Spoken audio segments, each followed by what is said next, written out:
नमस्कार, आप देख रहे हैं हिंदी खबर। आपके साथ में हूं वंदना स्रोही।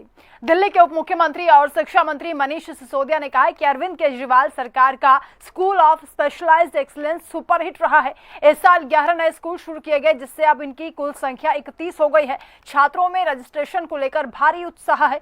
रजिस्ट्रेशन शुरू होने के कुछ दिनों के अंदर ही 7500 से ज्यादा आवेदन आ चुके हैं। वहीं बीजेपी और कांग्रेस ने इसकी आलोचना की। बीजेपी ने कहा कि दिल्ली सरकार छात्रों का इम्तिहान अपने बोर्ड से लेती है और दिखाने के लिए खूब नंबर दिलवाती है। वहीं कांग्रेस का यह कहना है कि जो रिजल्ट आज आम आदमी पार्टी की सरकार में आते हैं, कुछ वैसे ही रिजल्ट तत्कालीन मुख्यमंत्री शीला दीक्षित के वक्त भी आते थे। आज इसी मुद्दे पर हम करेंगे चर्चा। पहले आप देखिए खास रिपोर्ट।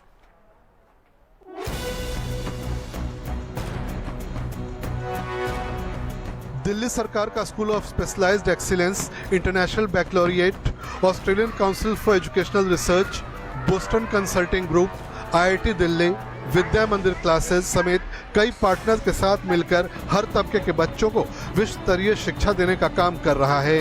इन स्कूलों में 5 क्षेत्रों में विशेष शिक्षा दी जाती है। इनमें science, technology, engineering, mathematics, humanities, performing and visual arts, high end 21st century skills और आर्म फोर्सेस प्रिपरेटरी स्कूल शामिल हैं। दिल्ली सरकार के arm forces preparatory school Jharoda Kala में भविष्य के सैन्य अफसर तैयार होंगे, जिसका कैंपस 14 एकड़ में फैला है। इन स्कूलों में पिछली कक्षा के न्यूनतम अंक पर एडमिशन नहीं होता है, जिससे कम नंबर वाले छात्र भी यहाँ किस्मत आजमा सकते हैं। School of specialised excellence Delhi board of school education से संबद्ध है। विपक्षी बीजेपी का कहना है कि दिल्ली में पहले से सीबीएसई समेत कई बोर्ड हैं। नई बोर्ड का गठन दिल्ली सरकार ने चोरी से यहाँ के छात्रों को ज्यादा मार्क्स दिलाने के लिए किया है, ताकि दिखाया जा सके कि यहाँ के बच्चे अच्छा प्रदर्शन कर रहे हैं। पता नहीं उन्होंने कौन सा स्कूल कहाँ खोला है। वो तो कई तरह की यूनिवर्सिटी भी खोल चुके हैं नारियल फोड़ करके, जो आज जंगल के झाड़ बने हुए हैं।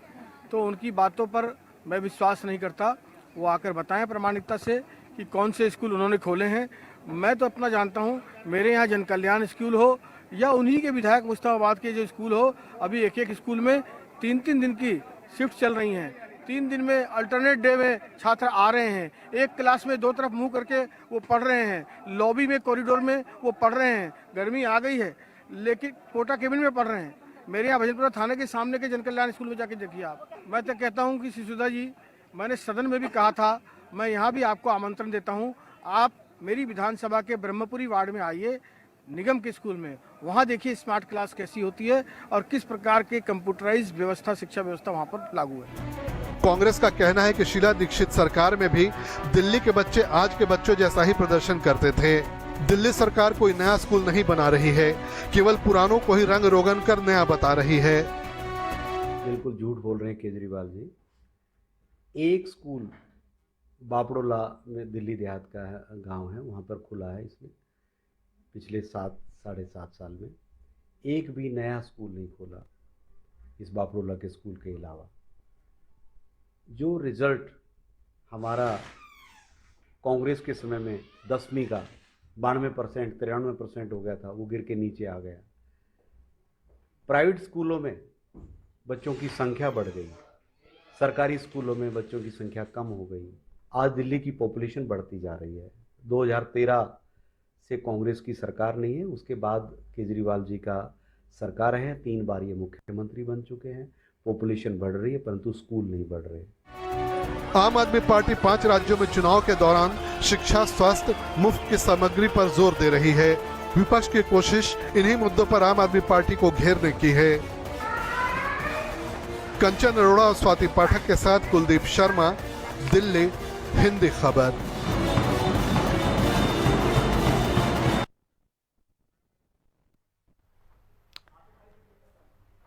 तो दिल्ली सरकार का school of specialised excellence international हो चुका है और इसकी तारीफ लगातार आम आदमी पार्टी की ओर से की जा रही है, जबकि बीजेपी और कांग्रेस इस पर तंज कस रहे हैं।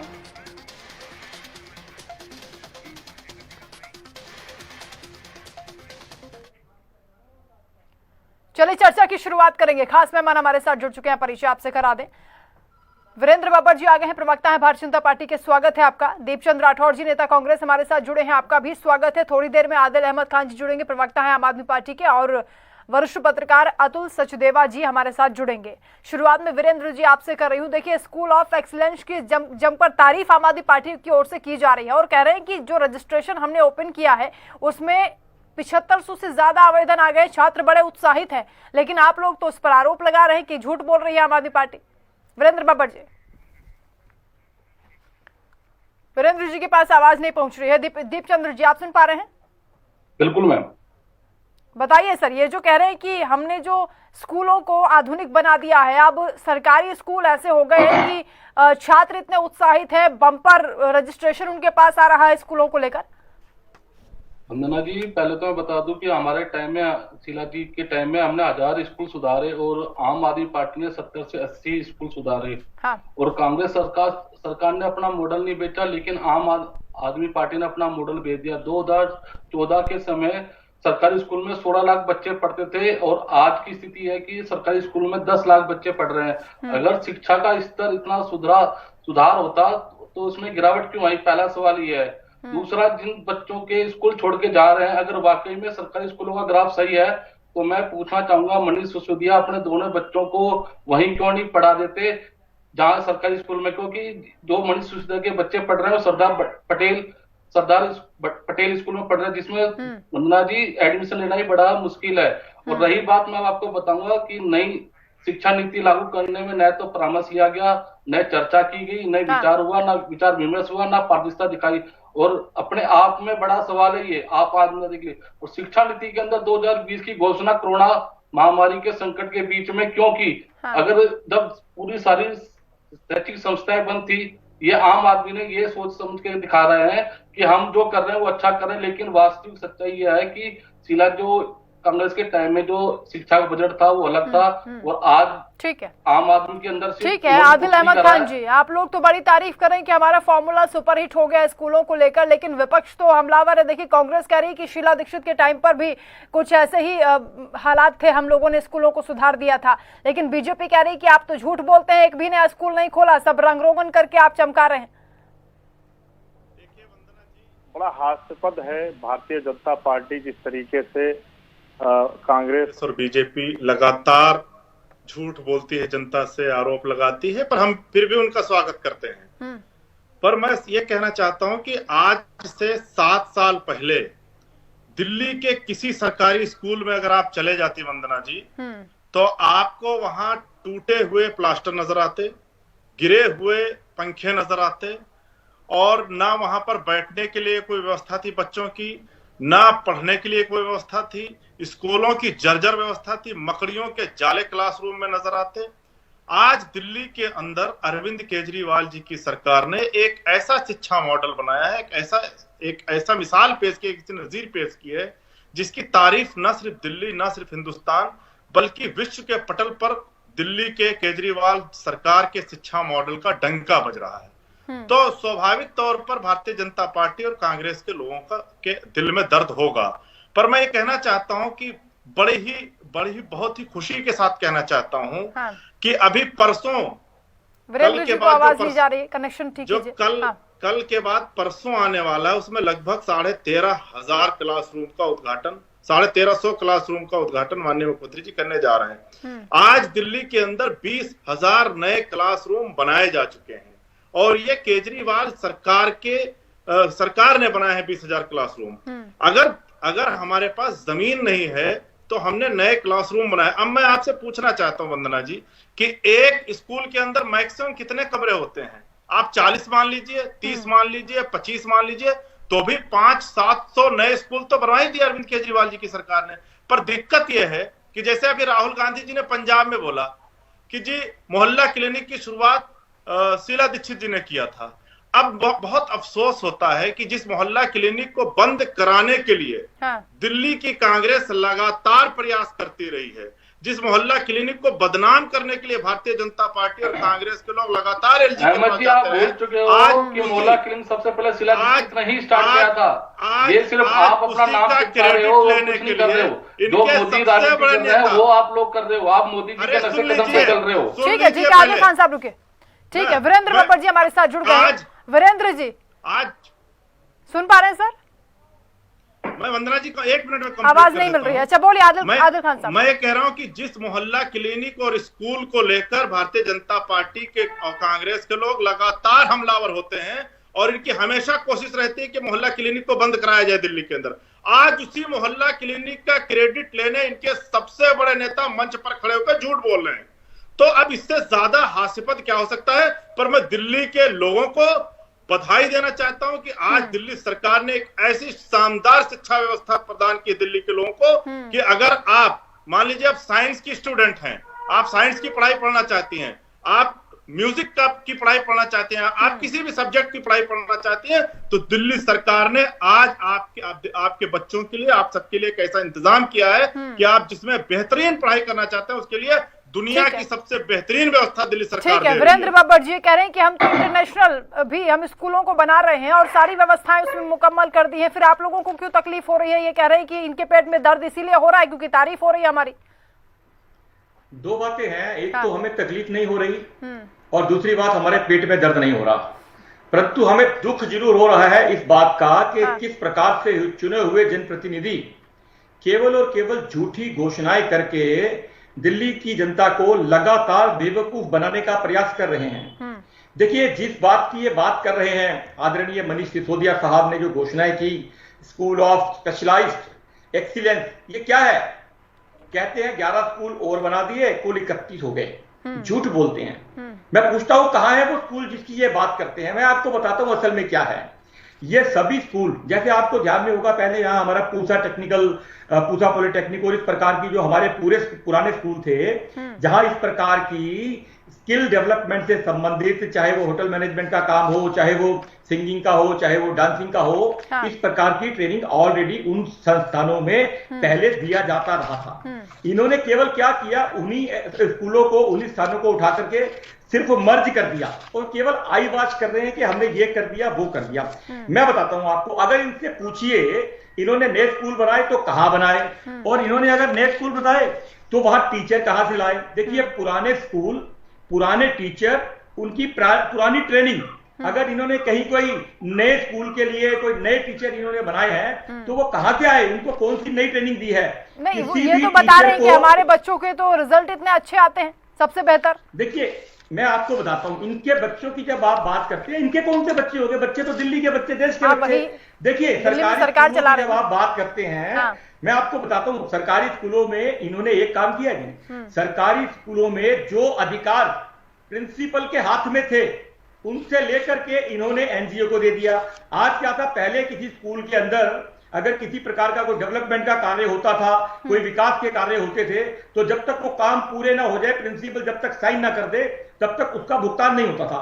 आज सीधा दिल्ली सरकार के चुने हुए जनप्रतिनिधियों ने अपने एजेंट वहां बिठा दिए हैं, एनजीओ के नाम पर बिठा दिए हैं, एनजीओ की आड़ पर बिठा दिए हैं, प्रिंसिपल के सारे अधिकार खत्म कर दिए हैं। वो काम करते हैं, नहीं करते, एनजीओ वाले ने साइन कर दी, सेटिंग हो गई, पेमेंट हो गई। तो ये इनका है। मैं बताऊं आपको, जब ये नए बोर्ड की बात करते हैं, देखिए वंदना जी, सीबीएसई की जब ये बात करते हैं, सीबीएसई 1921 में पहले Uttar Pradesh board high school के नाम से जाना जाता था। उसके बाद सभी स्टेटों को प्रतिनिधित्व देते हुए, सभी स्टेटों को जोड़ते हुए 1952 में सीबीएसई की स्थापना हुई, जो सुचारू रूप से जो अपना काम कर रहे हैं। सीबीएसई एनसीईआरटी के अंतर्गत जो है पूरे देश में शिक्षा देता है। 1200 के आसपास केंद्रीय विद्यालय, 600 के आसपास जवाहर नवोदय विद्यालय, 3000 के आसपास प्राइवेट विद्यालयों के साथ पूरे देश के 16,741 स्कूल जो है सीबीएसई के अंतर्गत लोगों को, बच्चों को शिक्षा दे रहे हैं, वहां शिक्षा प्राप्त कर रहे हैं। सीबीएसई के जो काम करने का जो तरीका है, सेंट्रल टीचर जो हैं वो सीटेक के अंतर्गत टेस्ट लेते हैं। अच्छा, मुद्दे पर आइए ना सर, वीरेंद्र बाबर जी, जल्दी से सर। जल्दी बता रहा हूं जी, ये जो बोलना है उसको कम से कम आपको समझ में तो आए ना, कि इनको ये समझने में तो आए मैं कहना क्या चाहता हूं, क्योंकि ये मेरी बात समझ नहीं पाएंगे। कोरोना पैंडेमिक काल के दौरान भी जिस प्रकार से सीबीएसई के टीचर्स को ट्रेनिंग दी गई, ऑनलाइन में किस प्रकार से पढ़ाना है, जिस प्रकार सीबीएसई काम कर रही है, इनका मकसद केवल एक है, ये दिल्ली के अंदर अपना अलग बोर्ड बनाना चाहते हैं। दिल्ली के अंदर अलग बोर्ड, ठीक है, ये है मुद्दा आपका। ठीक है अतुल सचदेवा जी, ये जो यहाँ पर बात चल रही है, देखिए, दिल्ली सरकार कहती है हमारे स्कूल ऐसे हैं कि हमने ऐसा मॉडल पेश किया कि पूरी दुनिया भर में तारीफ हो रही है। विपक्ष कहता है कि एक भी स्कूल नहीं खोला, शिक्षक नहीं है वहां पर, पढ़ाई ढंग से नहीं होती है। असल सच्चाई है क्या?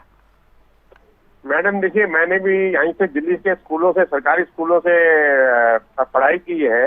आप देखिए कि आज की डेट में पिछले 5 साल का रिकॉर्ड निकालिए, अगर दिल्ली यूनिवर्सिटी के बाहर के बच्चे आ रहे हैं दिल्ली में सबसे ज्यादा, तो हमारा बोर्ड होना चाहिए इसमें। तो इनके, अगर भाजपा के नेता अगर सुन रहे हैं मेरी आवाज को, तो उनको पता होना चाहिए। सार सिंह वर्मा अभी यही शिक्षा मंत्री रहे थे और मुख्यमंत्री, उन्होंने अलग से बोर्ड बनाने की मांग की थी, उन्होंने कोशिश भी की थी। अगर ये जो पार्टी है केजरीवाल कि आप पार्टी अगर बना रहे हैं, इसमें कोई दिक्कत नहीं, हमारे बच्चों को का भी एक अलग से बोर्ड होना चाहिए। अगर केरल के, तमिलनाडु के बच्चे 100 में से 100% नंबर लेके दिल्ली यूनिवर्सिटी में ले रहे हैं, तो हमारे बच्चे कहाँ जाएंगे?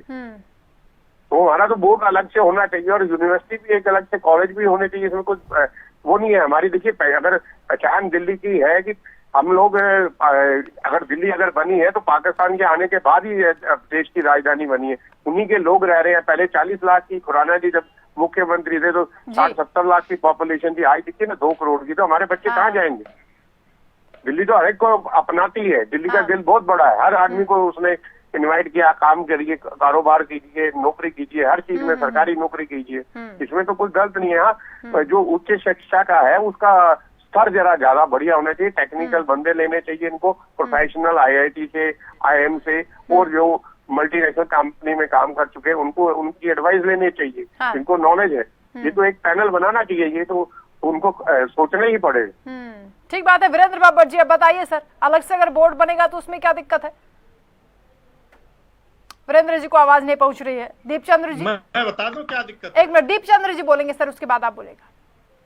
वंदना जी, ये जो बोर्ड की बात बता रहे हैं, कुछ नहीं है। जो राइट टू एजुकेशन एक्ट के अंदर जो चीजें CBSE समेत कई पहले से बोर्ड थे, जो अभी मेरे बीजेपी के प्रवक्ता ने कहा, बिल्कुल सही बात की है। ये इस बोर्ड का इसलिए गठन कर रहे हैं कि ये दिखाना चाहते हैं कि हमारे दिल्ली के बच्चे ज्यादा मार्क्स लेकर आ रहे हैं, अपनी वाहवाही लेना चाहते हैं। जबकि हकीकत यह है कि ये कुछ नहीं कर रहे, सिर्फ भ्रमजाल, चमक दमक और दिखावा बवंडर कर रहे हैं। दिल्ली सरकार कोई नया स्कूल नहीं खोल रही है और केवल पुराने स्कूलों को रंग रोगन करके नया बता रही है, और इनके सिवा कुछ नहीं है। अगर मैं इनसे पूछा चाहूंगा, जो केजरीवाल, ये आम आदमी प्रवक्ता है, आज इन्होंने 7 साल पहले ये वादा करा था कि सहायक शिक्षक को हम मतलब परमानेंट करेंगे। आज केजरीवाल जी के यहाँ पर 18। एक बात बताइए ना दीपचंद्र जी, अगर पुराने स्कूल बदहाल पड़े रहेंगे तो नए स्कूल खोलने का फायदा क्या होगा?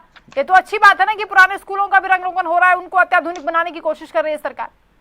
नहीं वंदना जी, तो ये मत कहिए ना कि हमने नए स्कूल बना दिए। हाँ। ये जिस तरह का अपना दिखावा कर रहे हैं, दिखावा ना करें ना। ये तो कांग्रेस सरकार की टाइम की सारी चीजें हैं। ये आपने कौन सा नया स्कूल बनाया है? आप बताइए कोई सा भी। ठीक है, आदिल खान साहब आप बता दीजिए सर, क्योंकि रोजाना यही सवाल पूछा जाता है।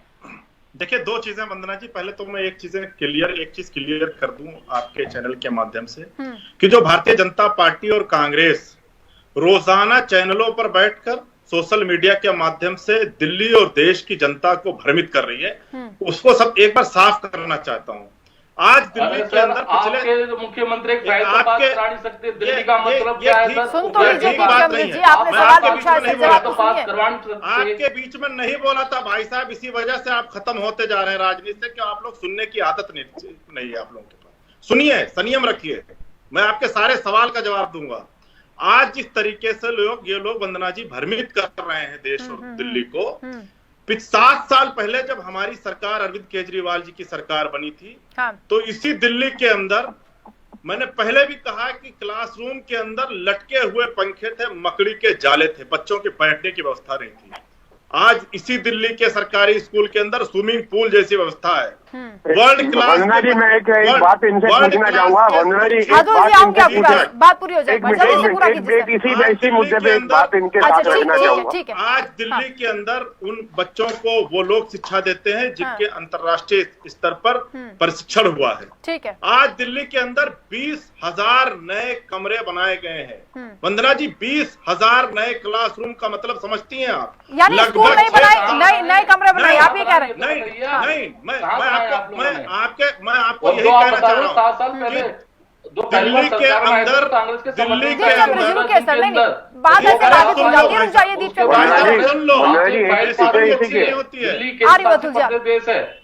सुन लीजिए, आप सुन लीजिए पहले, जल्दी से पूरा कीजिए खान दिल्ली साहब। के अंदर दिल्ली के अंदर जमीन की जो जिम्मेदारी है वो केंद्र सरकार के अधीन है। केंद्र सरकार हमको जमीन देगी तभी नए स्कूल बना सकते हैं हम। यानी नहीं बनाया आप लोगों ने।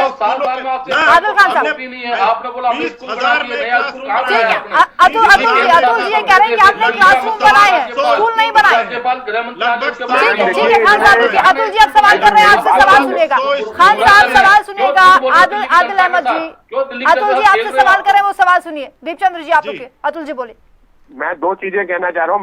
मैं जैसे मैंने कई स्कूल देखे हैं, उनके नहीं है, आई नो थोड़ी बहुत बिल्डिंग का इंफ्रास्ट्रक्चर चेंज किया है, कुछ किया है, अपने लोगों को वहाँ पे मैनेजमेंट पे बैठाया हुआ है। हाँ। तो उनको कई चीजों की नॉलेज भी नहीं है, एक्सपर्ट तो है नहीं इनके पास जो कमेटियों के मेंबर बना दिए गए हैं।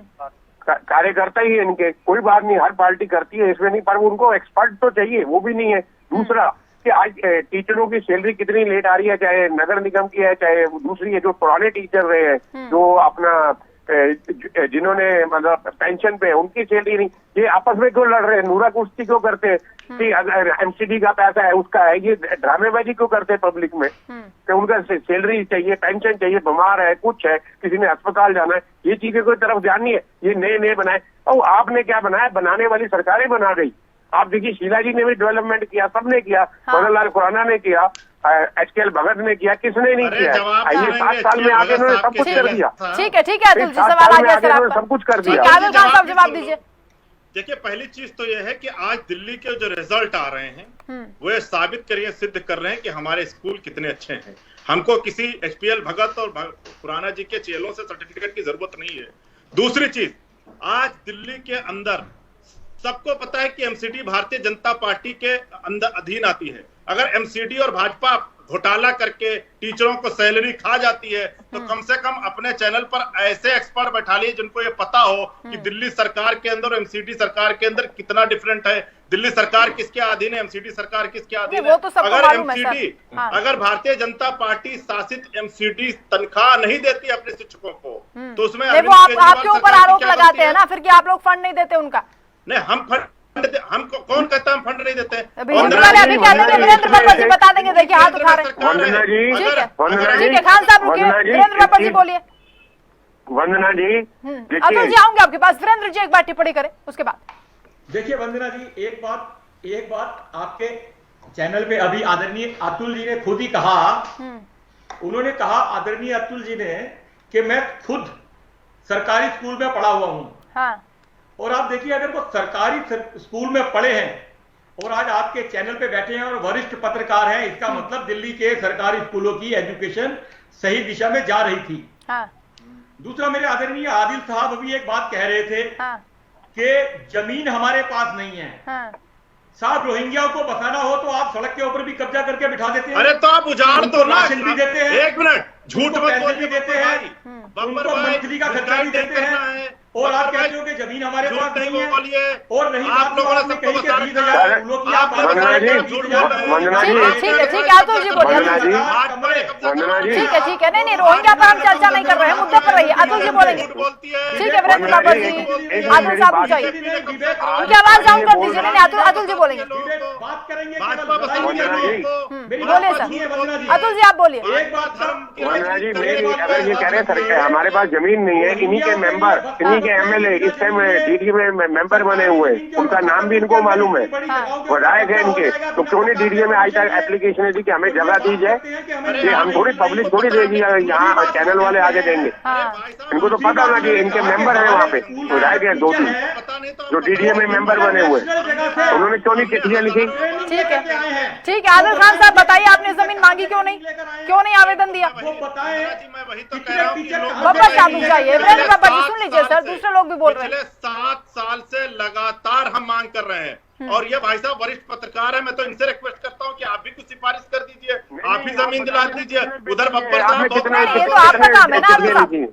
एक मिनट सुन लीजिए, उधर बब्बर साहब नाराज हो रहे हैं। बब्बर साहब की अगर थोड़ी बहुत चलती हो भारतीय जनता पार्टी में तो वही 1-2 जमीन स्कूल की दिला दें। मैं चैलेंज करता हूँ आपके चैनल पर, आप स्कूल अलॉट करिए। जमीन अगर नहीं मिल रही है आपको तो आप बता दीजिए।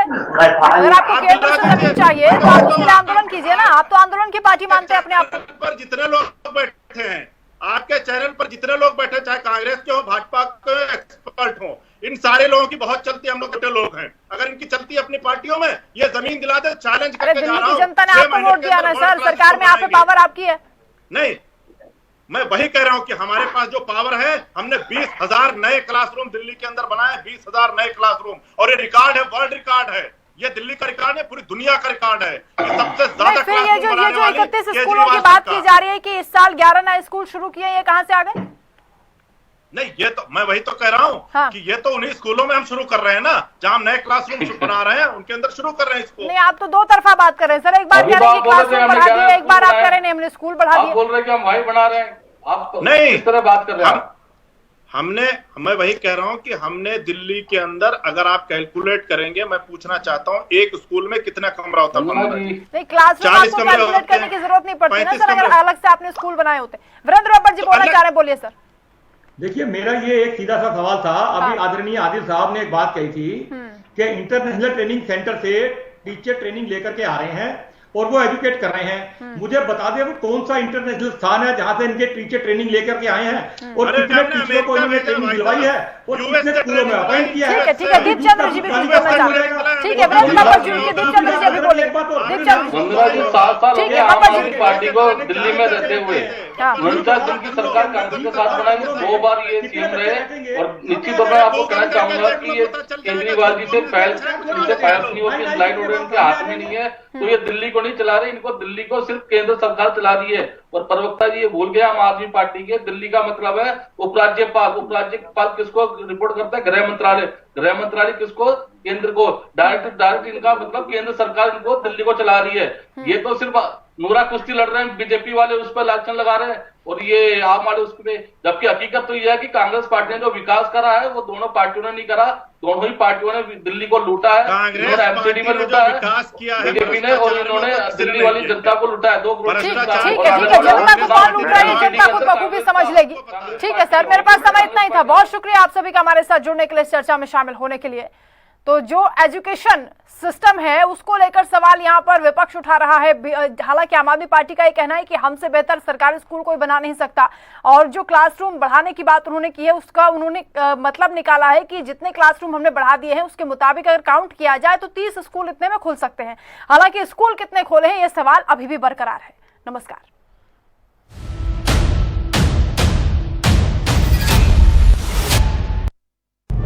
भाजपा का